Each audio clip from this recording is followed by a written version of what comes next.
En udvikling, der også præger vores byer, veje og fritidsarealer.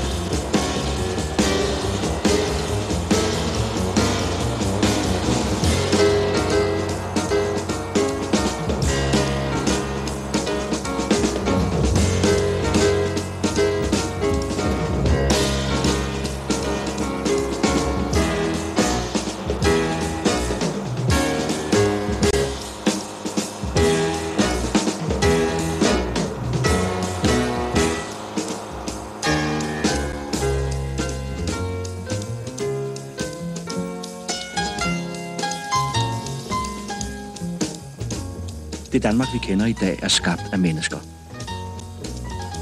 Fra Skagens gren til sydspidsen af Bornholm, fra den jyske vestkyst til Øresunds bredder, fortæller hver eneste af vores 43.000 kvadratkilometer, hvordan vi har formet og stadig omformer landet.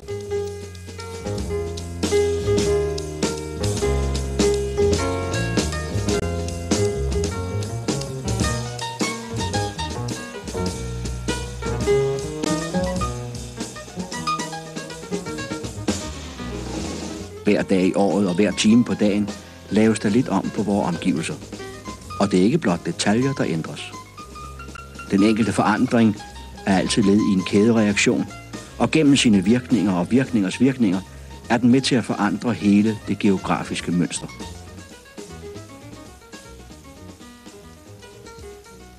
Historien om det menneskeskabte Danmark er 6.000 år gammel. Den begyndte, da de første bønder kom hertil og gik i krig med naturen. Siden har generation efter generation fortsat deres værk, og vores tid har gjort det så grundigt, at der ikke længere er noget, som med fuld ret kan kaldes natur. Der er kun kultur på godt og ondt. Når vi stadig taler om naturen som et modstykke til byen, er det kun en talemåde, som vi bruger i mangel af bedre. Tag nu for eksempel skovbrynet. I virkeligheden er det en naturstridig foreteelse, skabt af skovloven af 1805, som dikterede, at der skulle være skarpe grænser mellem skov og agerland. Skovbrynet er Danish design i stor målestok. Heden, der engang dækkede det meste af Jylland, kan kaldes et negativt kulturprodukt. Resultatet af, at fjerne forfædre brændte de oprindelige skove af. Når et stykke jord får lov til at ligge udyrket hen, springer det i løn. Det fik generationer af skolebørn i hvert fald banket ind i hovedet, sammen med den stolte historie om Dalgas og Hedeselskabet, og hvad ud af tabes, skal indad vindes. Nu er der kun nogle få stumper hede tilbage, som et minde om, hvordan Jylland har set ud, og Hedeselskabet eksperimenterer i dag med, hvordan de bedst kan bevares. Hvis et stykke lynghede får lov til at ligge uplejet hen, springer det nemlig meget hurtigt i skov. Den gamle fjende lyngen er nu en sårbar kulturplante. De fleste af Danmarks åer er blevet reguleret. Mange simpelthen forvandlet til kanaler, som her Skjern Å. Store sumpede engområder blev gjort tjenlige til korndyrkning. Staten betalte det meste af millionudgiften. Landmændene langs åen fik udbyttet. Naturfredningsfolk, biologer og mange andre protesterede kraftigt mod dette indgreb i naturen, men kom til kort over for landbrugsinteresserne. Men vestkystens klitter da, er de ikke natur? Nej, for klitsandets tilbøjelighed til at vandre er tæmmet med marehalm og bjergfyr. I Råbjerg Mile kan man se, hvordan det var før. Den er fredet som en slags frilandsmuseum for sandflugten. Ligesom Skagens tilsandede kirke, i nette og velplejede omgivelser. Klitlandskabet er blevet en forbrugsvare, og den er ikke slidstærk. Hård udnyttelse af landbrugsjorden kan medføre, at naturen slår igen.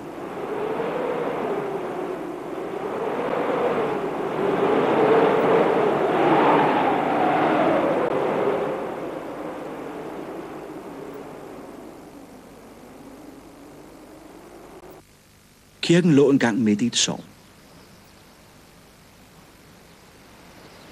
Om ikke så mange år vil den ligge i havet.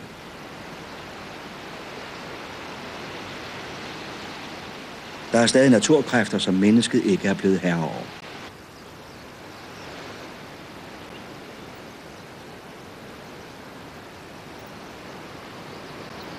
Ved vestkysten drætter hvert år cirka 1 kvadratkilometer dansk territorium i havet. Nogle steder trænges kystlinjen 50 meter tilbage på et år. Men naturens smårettelser til Danmarkskortet er nu alligevel ingenting mod dem, vi selv har æren, og i nogle tilfælde navnlig ansvaret for. Vore forfædre kunne ikke have nogen klar forestilling om deres egen rolle i geografien. Det hele gik langsomt, og forandringerne tog sig ud som isolerede fænomener. Med den vældige fart, udviklingen har haft på i de sidste cirka 25 år, har vi fået mulighed for at erkende tingenes sammenhæng. Vi kan se med det blotte øje, at i et land som Danmark er geografi noget, der sker. Vi kan også se, at den geografiske forvandling er dynamisk, og det er os selv, der skaber den, hver for sig og i fællesskab.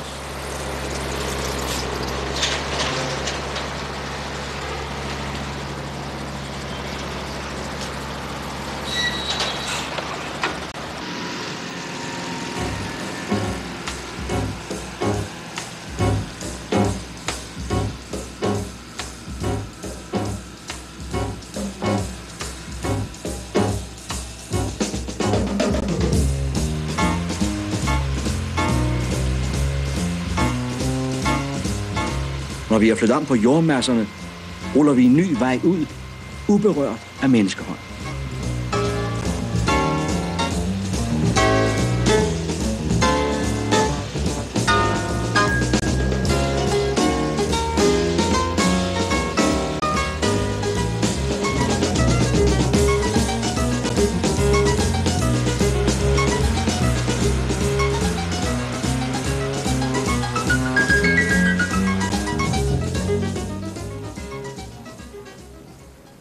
En bakke, lavet af byggefyld for at pynte på et fladt landskab. Og her et hul i jorden, der engang skal blive til en kunstig sø.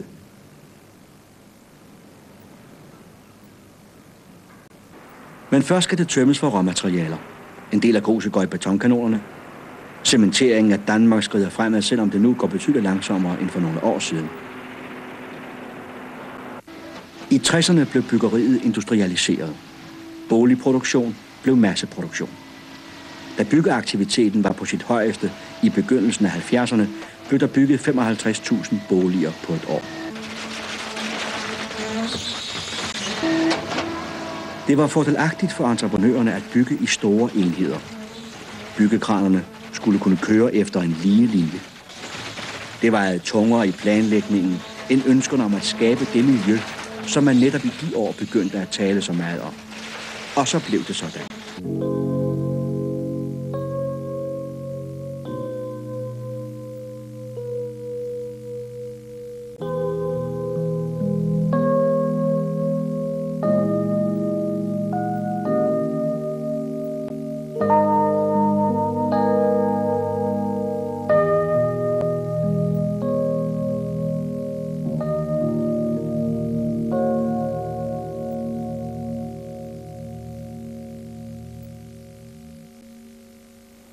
Rationalisering og store enheder blev også tidens løsen for butikshandlen.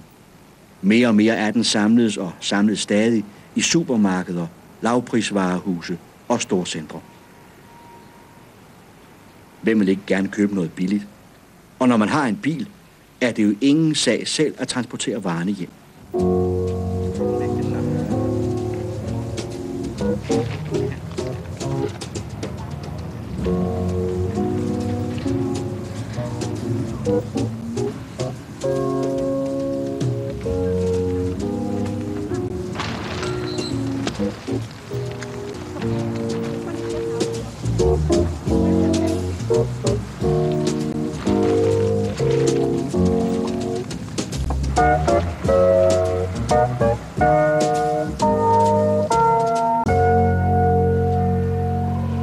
Storcentrets fagre nye verden har alt, hvad et kundehjerte kan begære.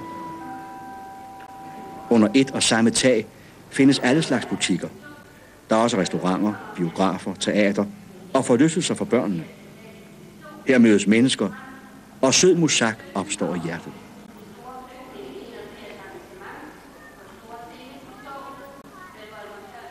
Men måske kommer der ikke så mange, som man regnede med, da benzinen var billigere. Fremskridtet har sin pris. Den betales af de tusinder af småhandlende, som bukker under i konkurrencen med mastodonterne. Den betales også af de mange flere, som er afhængige af nærbutikkerne, blandt andet fordi de ikke har en bil. Og det har hovedparten af Danmarks befolkning stadig ikke. Imens butiksdøden hærger de gamle bykvarterer, gror helt nye typer af butikker ud langs landevejene, hvor grundene er billigere.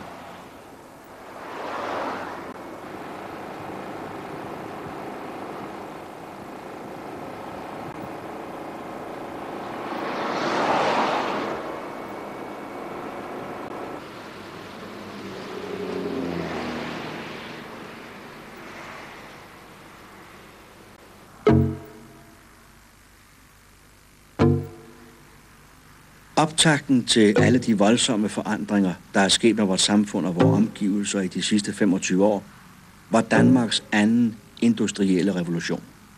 I slutningen af 50'erne faldt priserne drastisk på de råvarer, vi må importere. Samtidig var der højkonjunktur i de lande, der aftager danske industrivarer. Og industrien var lynhurtig til at udnytte denne dobbelte chance. I løbet af ganske få år fik Danmark en helt ny erhvervsstruktur. Det gamle bondeland forvandledes i en håndevending til et industriland. Allerede i 1961 satte industrien i en forrygende spurt forbi det gamle hovederhverv, og i det følgende år øgede den hurtigt sit forspring. Samtidig med, at industrien ekspanderede, bredte den sig som en vifte ud over landet. I de sidste 15-20 år har vi fået ca. 1000 helt nye industrivirksomheder.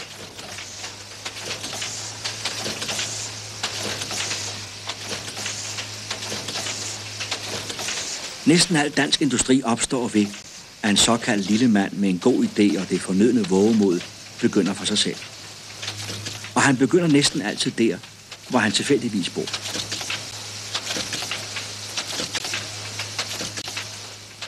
Billund var i 30'erne en fattig hedelandsby. Den var helt afhængig af landbruget, og derfor led den også under den store landbrugskrise. Der var ingenting at lave for håndværkere og andre næringsdrivende, og ingen turde drømme om, at Billund nogensinde skulle få industri. Jo, en mand, en tømrermester. Han begyndte at fremstille trælegetøj derhjemme i værkstedet. Senere blev det lavet i plastik, og værkstedet blev til en fabrik.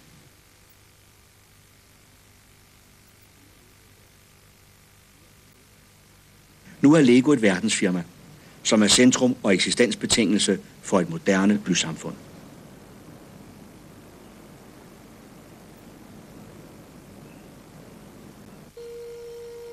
Danmark er fattigt på råstoffer, men råstoffer kan købes og transporteres.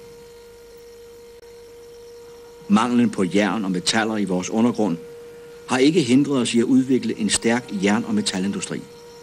Den tegner sig for halvdelen af industriens eksport og 40% af dens beskæftigelse.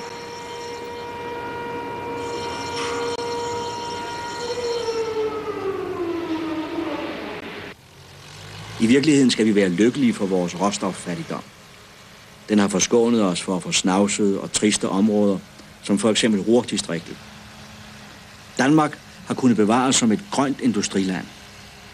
En stor del af vores industri falder ind under kategorien græsplæneindustri. I begyndelsen af 60'erne spåede eksperter, at den danske industri ville udvikle sig hen imod stordrift, ligesom industrien i andre lande. Men sådan er det ikke gået. Tværtimod. Vores industri består stadig af mange forholdsvis små virksomheder, og det har vist sig at være en sund struktur. Den lille virksomhed, hvor alle kender alle, kan spille på flere strenge, og hurtigt stilles om fra en produktion til en anden, hvis afsætningsforholdene ændres.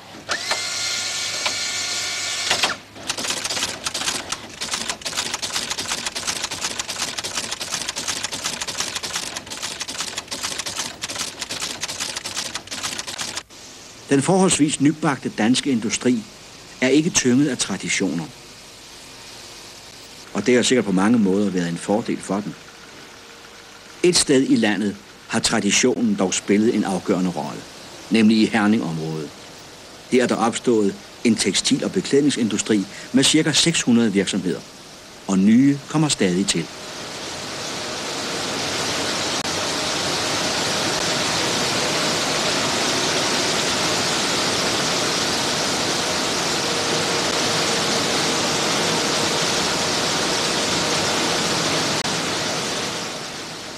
I Hammerum Herred levede den fattige og spredtboende befolkning i forrige århundrede udelukkende af fåreavl og hosebinding. Alle strikkede, og om sommeren drog uldkræmmerne landet rundt med sækken. Hele området var dækket af lynghede, og Herning var indtil århundredeskiftet ikke stort andet end en landsby.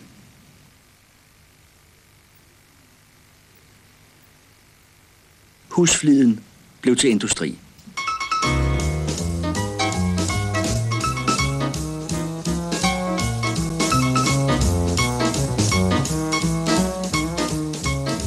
Koncentrationen af tekstilindustri i Herning, Hammerum, Ikast har skabt en båndby med 75.000 indbyggere.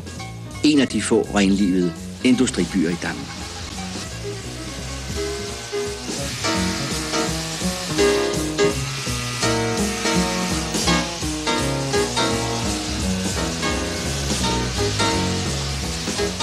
Siden 2. verdenskrig har økonomiske spåmænd, svært bevæbnede med konjunkturbarometer, flere gange dødsdømt denne industri.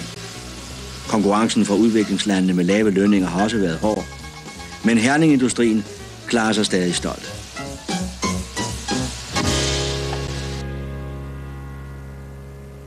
Selvom Danmark er blevet et industriland, er det også stadig et landbrugsland. Men landbrug kommer mere og mere til at ligne industri. Her kan man ikke drive rationel produktion. Den unge landmand, der overtog denne ejendom, byggede derfor en ny gård et par 100 meter borte.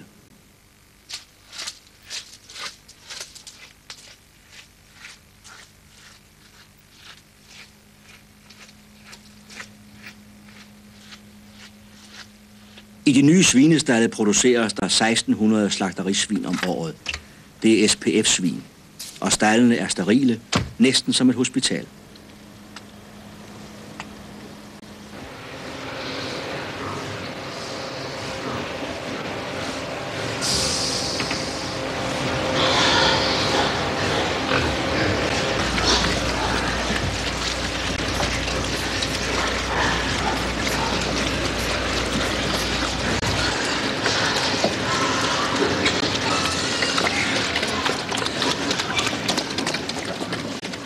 Produktionen er baseret på en nøje planlægning.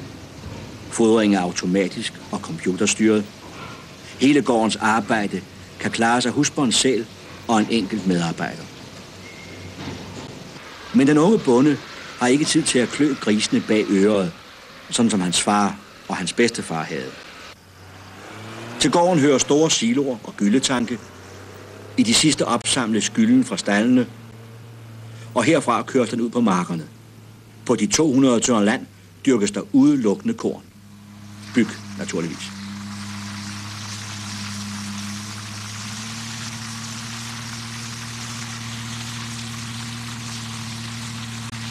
Byg er svinefoder, og den stigende vægt landbruget lægger på svineproduktionen afspejler sig i landskabet.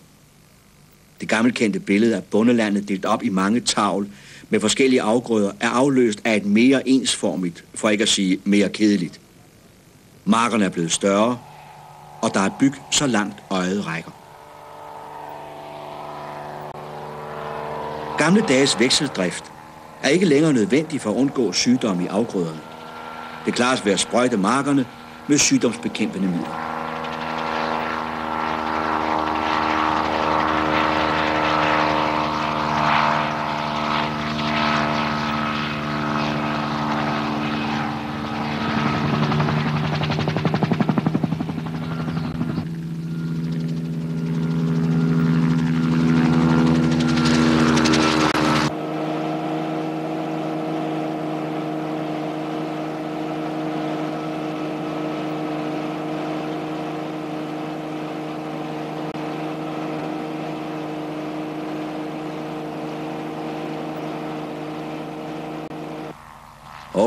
Hvad er det? En udendørsko. Det er efterhånden sjældent, man ser dette hyggelige landskabselement. Halvdelen af Smørland og Danmarks landbrug har i dag ingen køer. Og de køer, der er, holdes for en stor del på stald hele året. Som i dette kotel.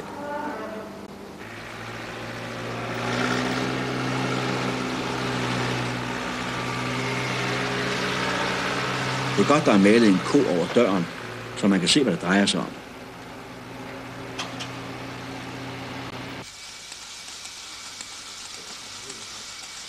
Malkepigen er for længst draget til byen for at arbejde på fabrik eller kontor. Da mændene skulle overtage malkningen, blev der i en ruf opfundet teknik, som kunne klare det monotone og tunge arbejde.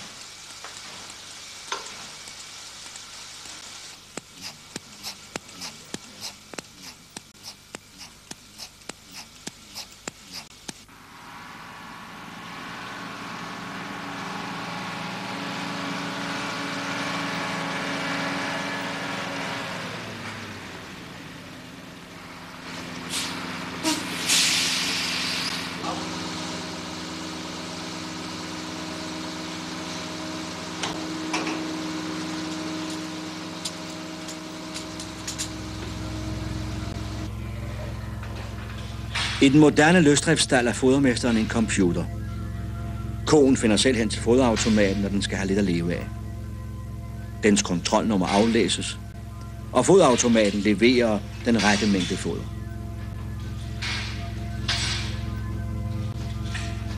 Førhen var det at være bonde mere en livsholdning end et erhverv, sagde man i hvert fald. Der blev også tid til overs til at lytte til lærkesangen over den grønne vang. Vor tids unge bonde må satse hårdt på effektiviteten i kamp mod inflation og et forrygt renteniveau. Måske føler han, at noget er gået tabt for ham i dette produktionsræs. Landbrugets mekanisering satte en landskabelig kædereaktion i gang. Der ses kun få heste på markerne nu, og de er til stads. Endnu i årene efter 2. verdenskrig havde Danmark 650.000 arbejdsheste. Til produktion af deres foder medgik et område som Fyn. Da traktoren overtog hestearbejdet, kunne disse arealer bruges til andre afgrøder. Dermed fik sommerlandskabet en anden farve. For nok er det grønt alt sammen. Men en bygmark er grøn på en anden måde end en havremark eller en græsmark. I 60'erne afløstes selvbinderens klapren af mejetærskerens brummen. Det var en revolution i høstarbejdet. Den gamle kendte høstmark, hvor neene var sat i traver, gled ud af vores Danmarks billede.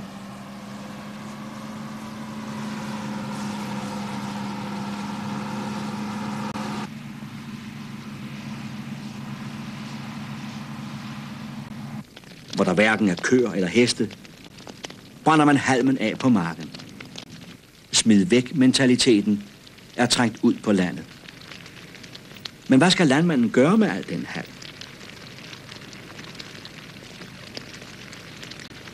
Med de høje oliepriser nu, kan det betale sig at presse den til brug i halmfyret, hvis han har sådan et. Den kan også ludbehandles og bruges som kreaturfoder.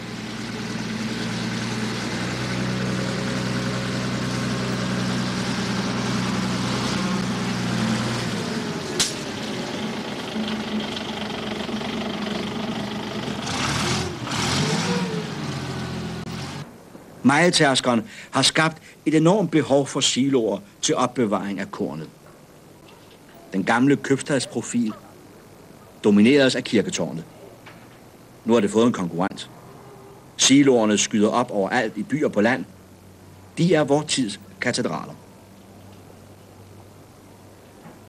Til gengæld har landmændene ikke længere brug for de store lader.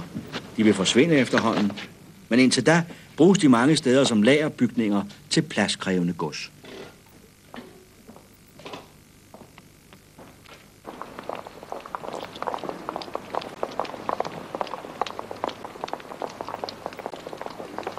Mens industrien var optaget af at udkonkurrere landbruget som hovederhvervet, udklækkede den selv en ny kandidat til førstepladsen. I produktionen erstattedes håndens arbejde mere og mere af maskinerne. Til gengæld blev der brug for flere folk i serviceerhvervene. Det er alle dem, der ikke producerer varer, men tilbyder tjenester. De beskæftiger i dag 70% af befolkningen. Det er ikke mindst væksten i den offentlige sektor, der har bidraget til denne udvikling. Den offentlige service er på mange måder en forudsætning for produktionen. Børneinstitutionerne var nødvendige for, at kvinderne kunne komme ud på arbejdsmarkedet. Og hvis ikke de nu skal drives tilbage til hjemmene, er institutionerne stadig nødvendige. Også hvis børnene skal have en tålelig tilværelse i et forarmet og oplevelsesfattigt bymiljø.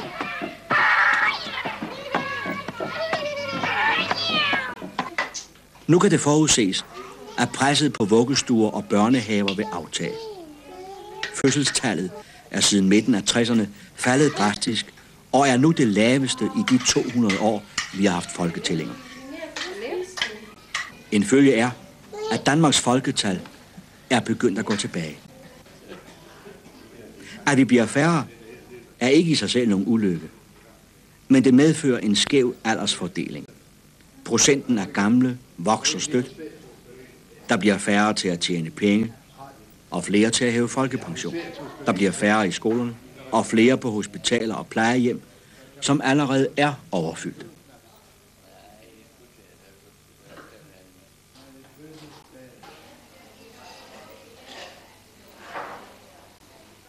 Det kan også tænkes, at vores samfund bliver mere konservativt. Men foreløbig er det nu ikke de gamle, der har mest at skulle have sagt.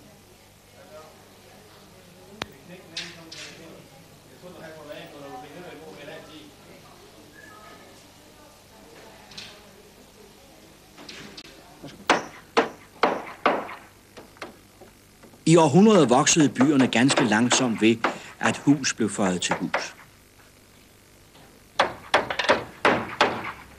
Med den industrielle revolution tog byvæksten voldsom fart. Der er i løbet af de sidste 25 år bygget dobbelt så meget ny by, som i de foregående 1000 år.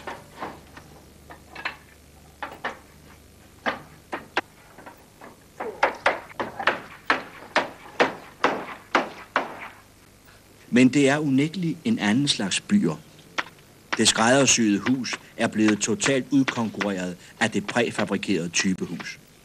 Typehusfabrikantens produkter er ikke mere forskellige end de forskellige fabrikater af hårde hvidevarer. Ingen særlig kønne, ingen særlig grimme, ingen forskelle i byggeskik fra egn til egn. Parcelhus Danmark strækker sig fra kyst til kyst. Da det gik hurtigst i begyndelsen af 70'erne, blev der på et år bygget ca. 40.000 parcelhuse. Det er som en villavej fra København til Aalborg.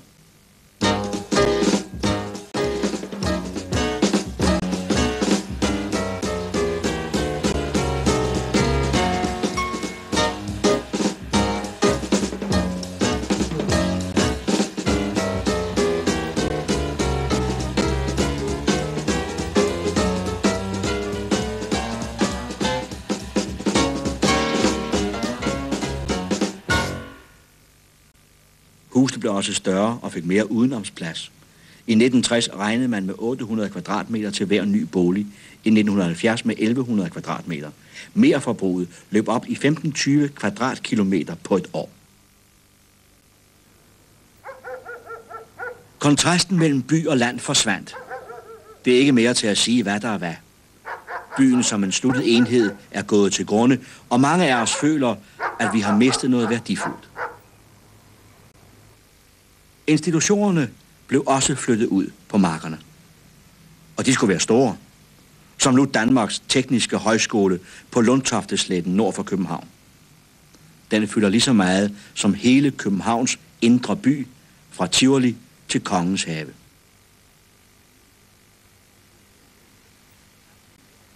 Samtidig med, at den enkelte by lagde sin type om, ændredes hele Danmarks bymønster. Nogle af de gamle købstæder er stagneret. Til gengæld har en lang række stationsbyer albuet sig op i lyset. Og i visse egne af landet begynder de gamle købstæder at nærme sig hinanden i store bylandskaber.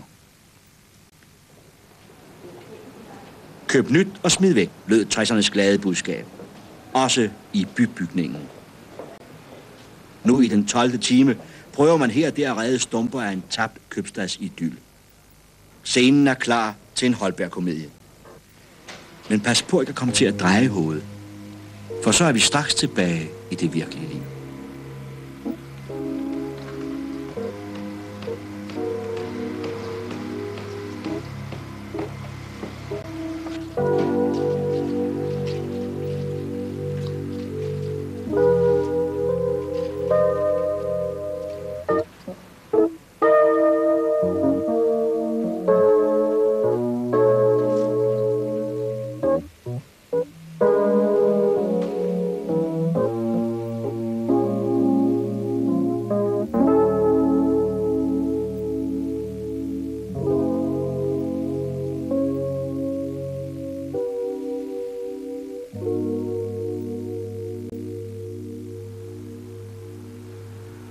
Den gamle købstad var selvgroet. Den havde en letfattelig struktur. Nu er denne struktur slået i stykker af gadegennembrud. Det krævede udviklingen, sagde man. Der skulle jo være plads for bilerne. De skulle også kunne komme hurtigt fra by til by. Derfor måtte Danmarks vejsystem bygges helt om.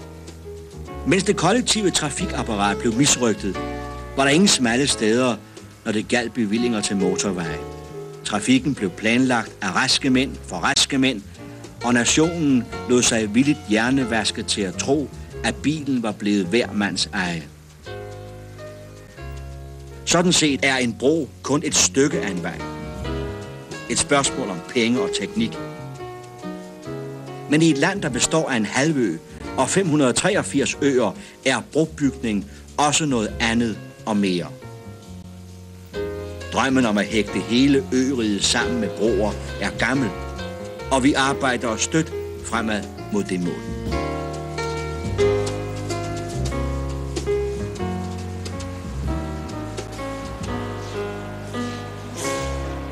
Der kan også bygges broer hen over hovedet på folk. Samtidig må man spørge sig selv, hvor mennesket bliver af i al denne udvikling. Jamen udviklingen, den skaber vi jo selv. Du og jeg. Og det gør vi blandt andet gennem vores forbrug. Den forbrugseksplosion, danskerne oplevede i 60'erne og 70'erne, har været en mægtig drivfjer bag den hurtige omformning af landet.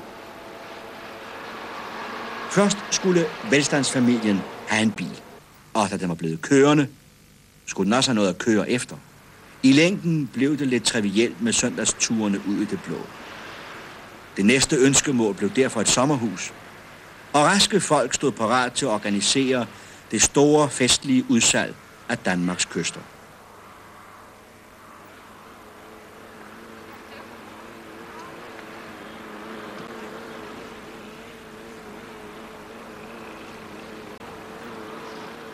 Også for dem, der ikke har sommerhus, er der sørget.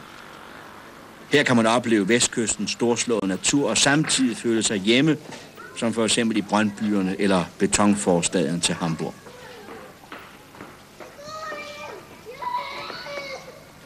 Bilen er mere end noget andet symbolet på Danmarks forvandling til et velstandsforbrugersamfund. Den er genstand for en kultisk dyrkelse, og vi fjerner os nødigt fra den ret længe ad gangen. Skønt, når man som her kan tage den med til stranden.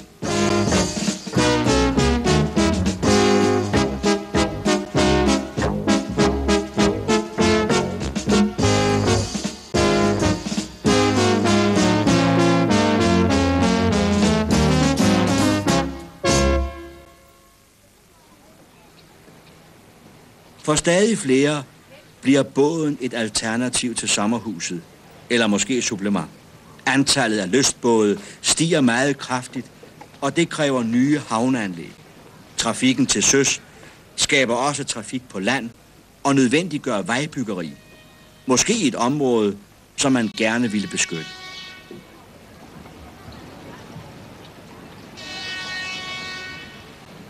Til den klassiske kamp mellem byudvikling og fritidsinteresser kommer efterhånden et stigende antal konflikter mellem fritidsinteresserne indbyrdes.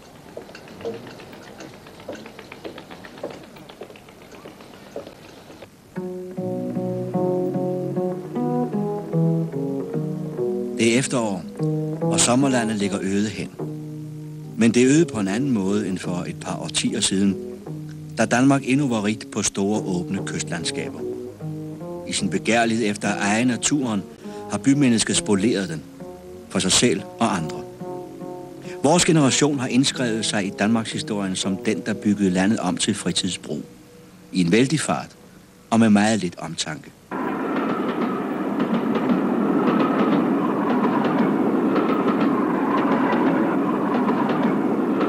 Ja, det er gået hurtigt med alting i en snes år. Også for hurtigt. Det føler vist de fleste af os. Nu er vi ligesom ved at anlægge en ny stil. Vi er ikke helt så benzinomtogede, som vi har været. Biltrafikken tager af år for år, og dermed også det forfærdende høje antal trafikulykker. Den kollektive trafik har taget et vældigt opsving. Man ser hvorfor. Men mon det er hele forklaringen. Folk cykler igen. For mange er det blevet en hjertesag.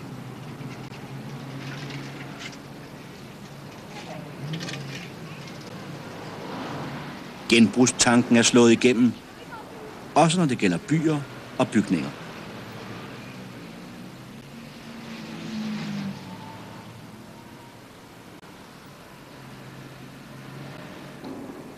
I valget mellem olien og A-kraften er kulene igen blevet en energikilde, som vi regner med.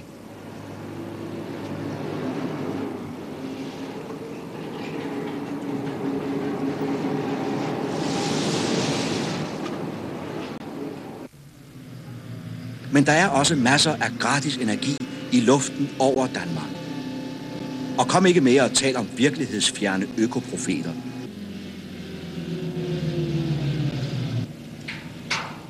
Som bilen var 60'ernes udviklingssymbol, tegner møllehjulet til at blive 80'ernes.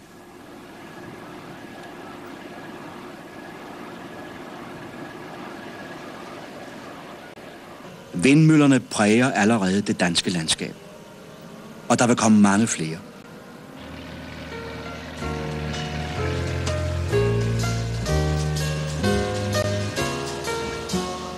Vi fortsætter med at forvandle Danmark. Dit og mit.